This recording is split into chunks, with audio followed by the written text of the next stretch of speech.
वाचनाने पिढ्या घडतात. ज्ञान, एकाग्रता, स्मरणशक्ती आणि कल्पनाशक्ती वाढते. सृजन घडते. पण तरुण पिढी वाचतच नाही, नुसती सोशल मीडियावर पडलेली असते. अशी ओरड सगळीकडेच होत असते. म्हणूनच एका वाचनवेड्या तरुणाने पुढाकार घेऊन सुरू केली एक वाचन चळवळ. होय, वाचन चळवळ. मुंबई बुकीज. मुंबईतील मंत्रालयाजवळील कुपरेज घाटामध्ये सुमारे 300 ते 400 जण जमतात आणि निसर्गाच्या सानिध्यात 2 तास फक्त वाचतात. बाकी काही नाही.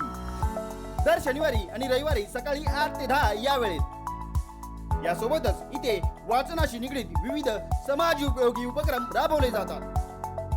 हा वाचनवेडा तरुण म्हणजे टाटा मोटर्सचे जनरल मॅनेजर शंतनू नायडू, ज्यांचे उद्योग महर्षी रतन टाटा यांच्यासोबत फार जिव्हाळ्याचे संबंध होते. मुंबई सोबतच पुणे बुकीज, जयपूर बुकीज आणि बेंगलोर बुकीज देखील सुरू झाले आहेत. आणि लवकरच मुंबई उपनगरात देखील हा वाचन उपक्रम सुरू होणार आहे. तेव्हा तुम्हालाही वाचनाने समृद्ध होऊन स्वतःचं आणि समाजाचं भलं करायचं असेल तर या वाचन चळवळीत नक्की सहभागी व्हा.